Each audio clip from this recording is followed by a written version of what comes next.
So, good day mga ka-Sparky. So, welcome sa ating pinakaunang educational video. Pag-aaralan natin ngayon yung basic na paggamit ng digital multimeter. Ang video na ito ay para sa mga aspiring electrician, lalo na sa mga young, skilled at fresh graduate na engineer na gustong magtrabaho sa field ng electrical at electronics. So ayun, pag-aralan natin yung basic. So una, check muna natin yung specification ng ating digital multimeter. Kung ano yung kaya niyang sukatin, mga maximum para sa ating safety. So tulad nito, yung gamit kong multimeter is Fluke 115C. So ito, ang maximum voltage na kaya niyang sukatin in AC is 600 volts. At ang maximum current na kaya niyang sukatin is 10 ampere in AC. Ibig sabihin, hindi mo siya pwedeng gamitin sa mas mataas sa 600 volts at mas mataas sa 10 ampere na current. Pag ginamit mo to, madadamage itong ating multimeter. So, ayun. Although may mga multimeter naman na lalo na yung mga pang-industrial na may mga specification na mas mataas pa sa 600 volts, normally mga 1,000 ganun. Pati yung sa ampere, mga nasa 20 amps, mga ganun. So, ayun sa ating safety sa ating multimeter. Pangalawa, yung ating test probes. So, dapat lagi rin nating i-check ang ating test probes, lalo na sa kanyang insulation. Dapat wala siyang damage, walang open wire. Kasi ito yung madalas nating hawakan kung tayo ay magme-measure ng voltage. Check nyo rin yung specification niya. Tulad nito, nakalagay dito 1,000 volts, 10 ampere.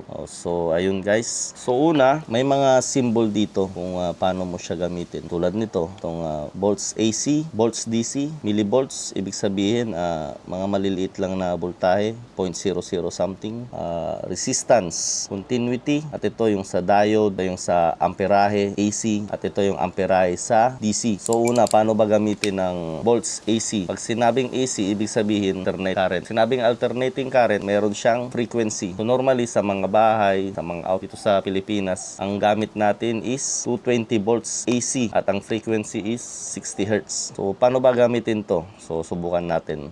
So, ilagay muna natin yung ating test probes. Lagi nyong tatandaan guys na ang black is lagi sa common yan. Common. Itong common na to. At ang red dito, may mga symbol naman yan eh. Itong parang V.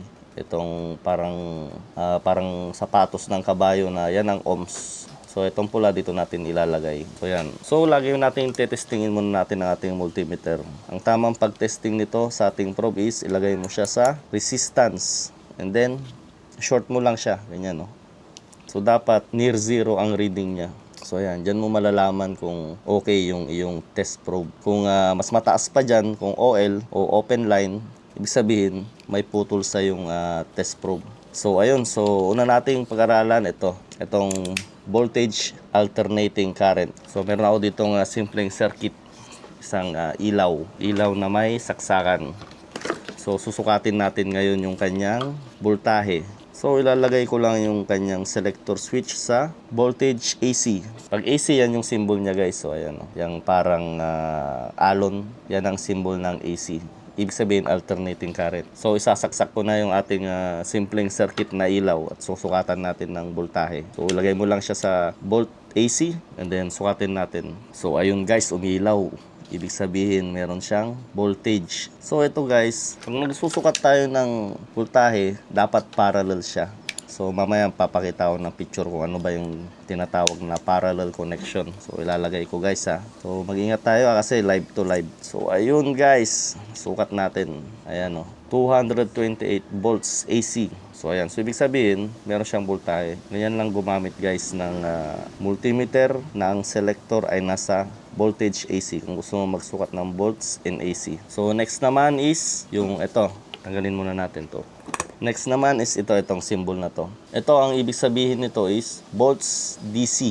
Yung symbol na yan, yung straight line, tapos meron siyang broken line sa baba. Ibig sabihin yan, ng symbol na yan, yan ang symbol ng DC. DC means direct current. Normally, ang mga DC is mga battery, mga ganyan, mga power supply na nagko-convert ng AC to DC. So, mga yun. So, subukan natin. Ito, example natin. Itong isang 9 volts na battery. So, lagay lang natin siya dito sa volts DC.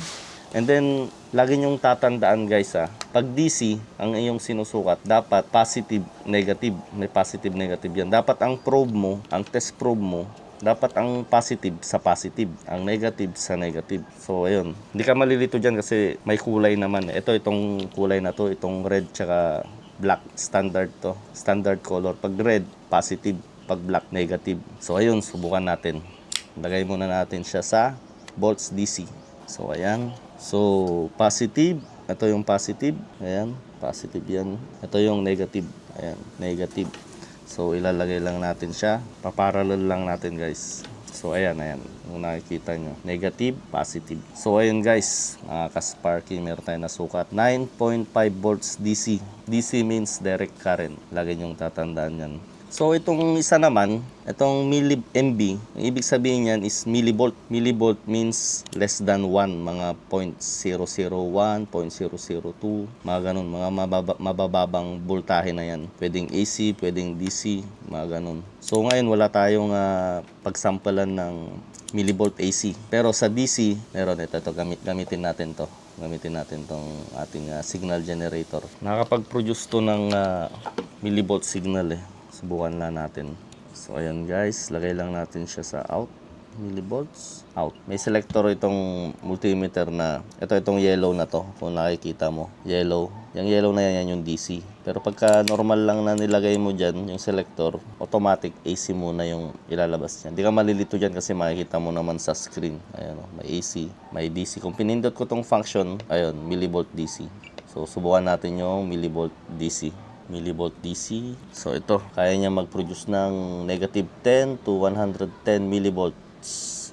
So gaya ng dati, positive to positive, negative to negative. So ayan guys, buwan natin. Buwan natin mag-produce ng 20 millivolts. So ayun guys, kita mo, kita nyo ba? Nakasukat siya ng 20 millivolt DC gamit ang ating signal generator na nag-produce ako ng 20 millivolts. So, hanggang 110. So, ayan, maximum guys. So, yun. So, normally, ang millivolts, sa mga kwan na to sa mga electronic component, ganun, madalas nagagamit. Electronic component, pag nagche-check ka, o kaya sa mga signal ng mga sensor, mga ganun. Diyan mo madalas magamit ang millivolt. Unang pinaka-example ko is yung mga thermocouple, ganun. Mga thermocouple, naglalabas yan ng voltahe. Nagpo-produce ng voltahe. Yun yung kino-convert nila.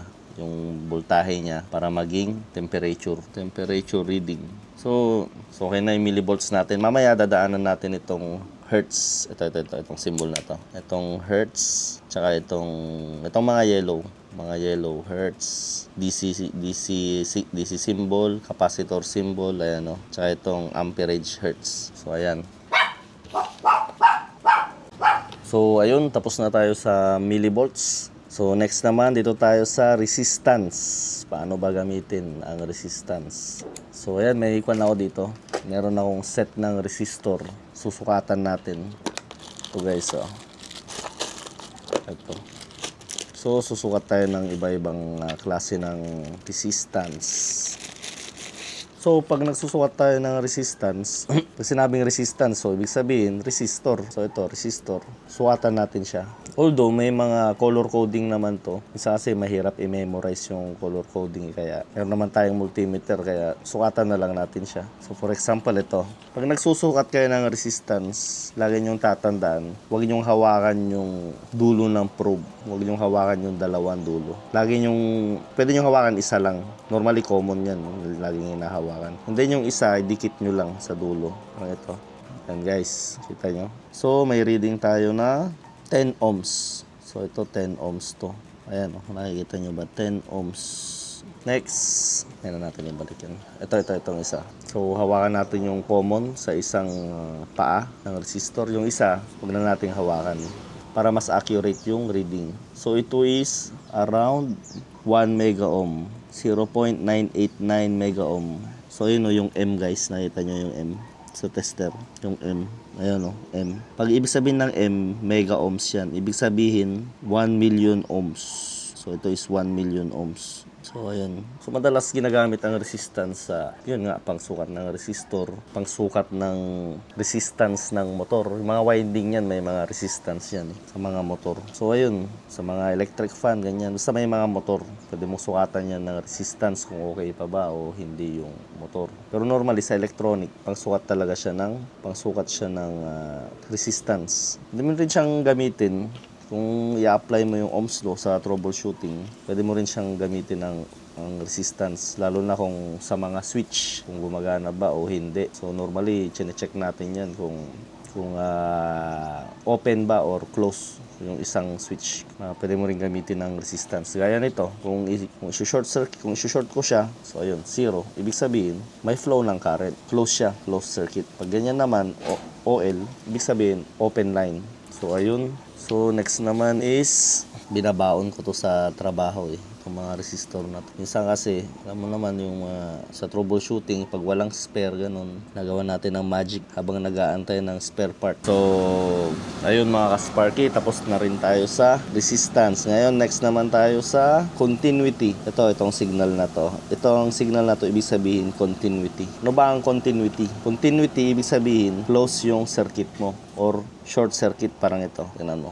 Ang kagandahan dito sa continuity, pag nagto-troubleshoot ka, may tunog na siya. Kumbaga pag dinikit mo yung dalawang probes mo, maririnig mo na. Kaya kung nagtro-troubleshoot ka ng open line na kable, o kaya naghahanap ka ng open line na kable, kahit di mo natignan tong multimeter mo, naririnig mo siya. Lalo na sa mga wirings, mahahanap mo kung may wire, open wire.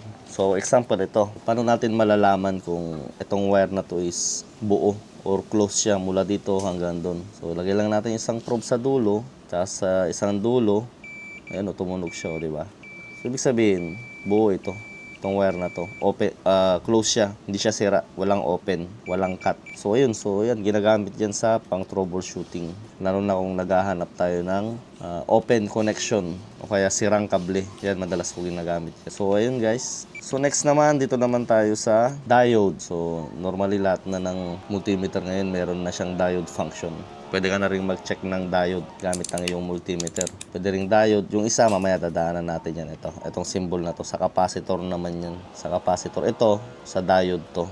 Itong symbol na to sa diode. Ito, sa capacitor. So, check tayo ng diode. Lagay lang muna natin siya sa diode. Then, ito.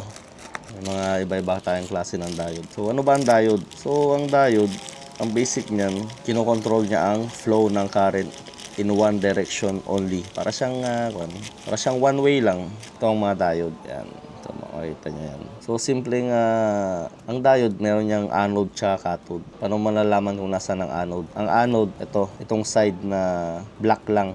Ang cathode naman, itong side na meron siyang, ewan ko lang kung nakita yan, no? Ayan. Itong side na to, itong may linya, yan ang cathode. Itong side na walang linya, yan ang anode. Paano ba i-check ang diode gamit ang ating DMM? So, ayun. Lagay lang natin yung isang probe. So, ayun guys, wala siyang flow. Pag ganyan, OL. Pero pag itong, di ba, tama? Ang anode, yun ang positive guys.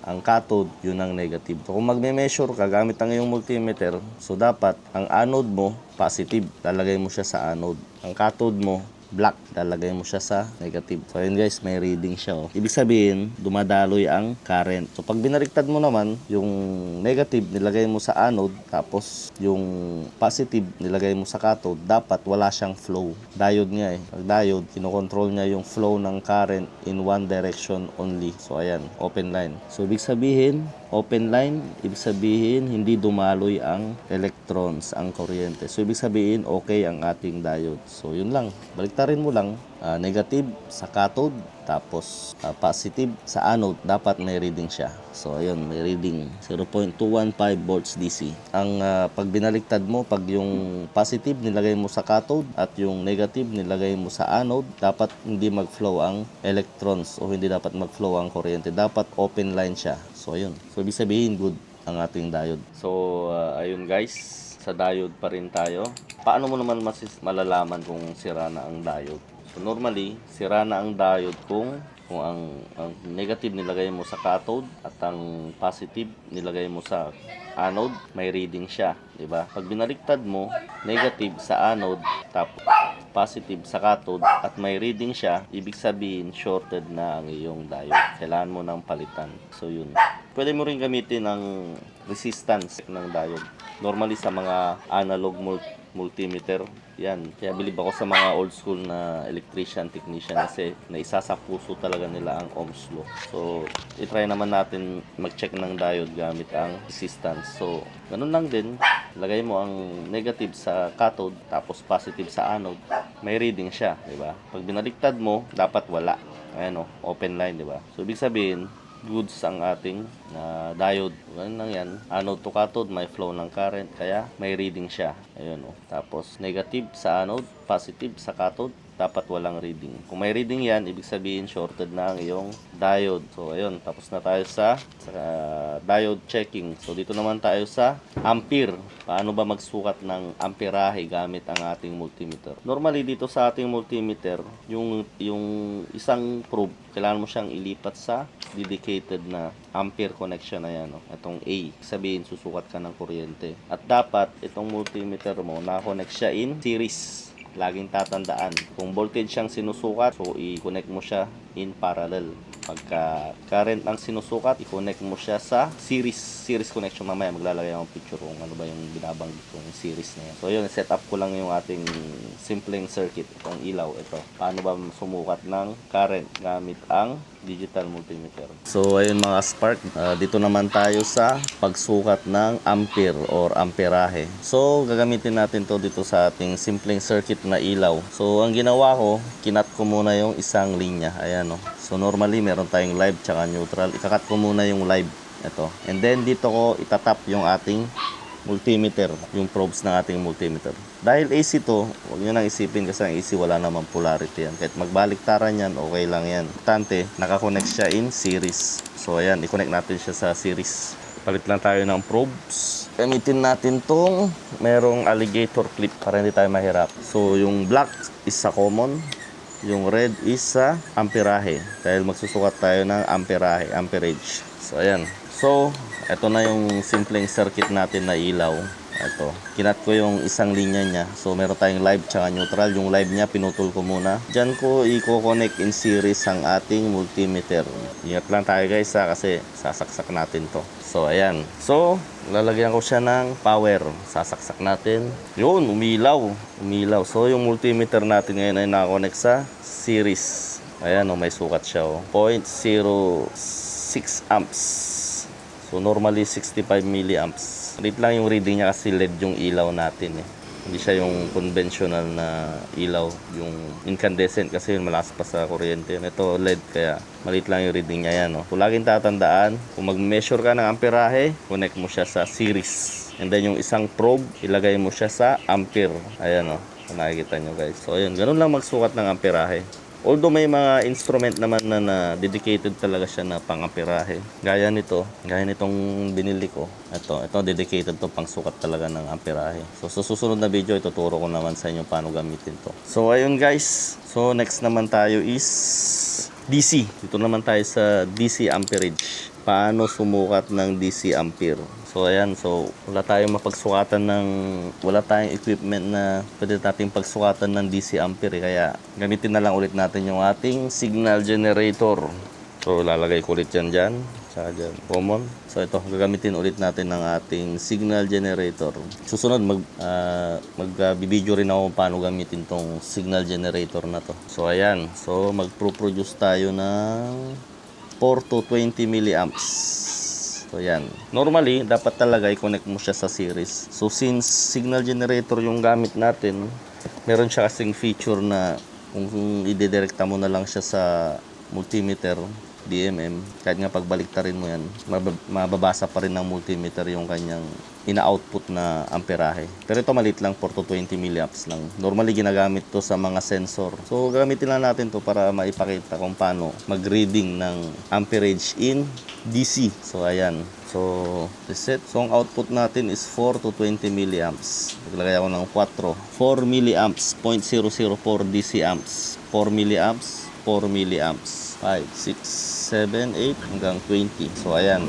So ganun lang yun kung paano ka mag-connect, magsukat ng ampere in DC. So tapos na tayo guys. Balikan natin itong last two. Itong hertz at saka itong capacitor. Itong frequency. Itong hertz. Yung dilaw na yan, yung hertz. Yan. Tsaka ng capacitor. So next. So ayun guys, dito naman tayo sa hertz. Paano mo gagamitin yung hertz na feature? So ayan, dito sa aking multimeter, dahil kulay dilaw siya, ibig sabihin pindutin mo lang yung function. Ayun, lalabas na yung hertz dun sa screen niya. Ayan, oh. Yan, hertz na yan. Pag pinindot ko ulit yan, pupunta siya sa voltage. Pag pinindot ko, pupunta siya sa hertz. Pero dapat selector mo nasa hertz. Paano ba sumukat ng hertz? Ano ba ang hertz? Ang hertz is yung frequency. Ano ba ang may frequency? Yung alternating current. Yung alternating current, yan yung ginagamit sa bahay. So, sukatan natin ng frequency itong simpleng circuit natin. Dapat ang frequency nito is nasa 60 Hz approximately. So, ibalik na natin yung ating probe sa normal na connection dahil frequency yan. Paparallel lang natin siya. So, ayan. Saka lang natin. Yun, umilaw na naman guys. So, sukatan natin siya. So, ayun guys. 236 volts AC. Ngayon, pipindutin ko yung function para lumipat siya sa hertz. Yun. 59.85 volts. So, okay. So, ito yung sa mga bahay natin. 220 volts AC, 60 hertz. So, ganun na magsukat ng frequency. Madalang mo lang din masyado magamit to. Itong frequency. Normally, sa mga BFD, variable frequency drive, pwede mo siyang gamitin. Mga motor control. So, next naman tayo. Ito naman tayo sa panghuli, sa capacitance o capacitor. So, ganun pa rin. Punta lang, ilagay lang natin yung selector sa diode. Kasi katabi niya yung sa capacitance eh. Tsaka pindutin lang natin yung function. Yun, lilipat na siya sa pag-reading ng capacitor. So, yun na yung nakalagay dun, 0 nanofarad. Pag 0 nanofarad, ibig sabihin, raised to negative 9. Micro, raised to negative 6. So, ayun guys, subukan natin. So, ilalagay ko siya sa capacitor. Mga Kaspar, ilagay yung tatandaan na maraming klase ang capacitor. May mga capacitor na walang polarity, kaya ng mga mylar, ceramic. Pero ang susukatan natin syempre, yung electrolytic. Pag sinabing electrolyte, may polarity yan. So, for example, ito. Kaya normally, mag-ingat kayo sa paggamit sa capacitor, lalo na yung mga malalaki. Discharge nyo muna bago nyo sukatan, lalo na pagkagaling pa sa PCB. Pag tinanggal nyo, bago nyo tanggalin, discharge nyo muna. I-short nyo muna yung kanyang mga paa para hindi kayo makuryente. Sakit din yun. So, ayun, nakalagay dito sa capacitor is, ito, electrolytic to. Paano malalaman pag electrolytic? Pag electrolytic, mayroon siyang polarity. So, kaya nito. Itong may symbol na yan. Yan ang negative. Kung nakikita mo, negative yan. Yung paa na yan, negative. Ito ang positive. Kung susukatan mo siya sa multi-DMM, dapat yung negative, dun mo rin ilagay sa negative.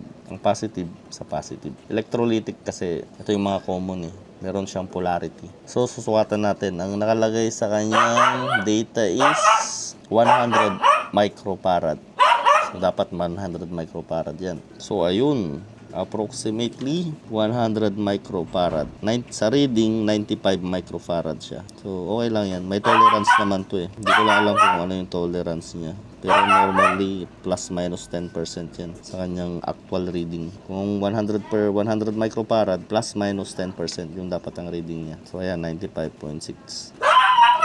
So, ganun lang guys. Paano gumamit ng digital multimeter. Dapat ma-master natin yan mga Kaspar.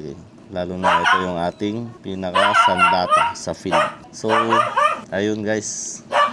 Sana marami kayong natutunan. Salamat sa panonood. So, sa mga susunod na araw, ito naman pag-aaralan natin to. Ito, tsaka ito. Ito yung mga essentials na madalas kong ginagamit. Napakalaking tulong sa trabaho. So, ayun guys. Salamat sa susunod ulit na educational vlog. Thank you.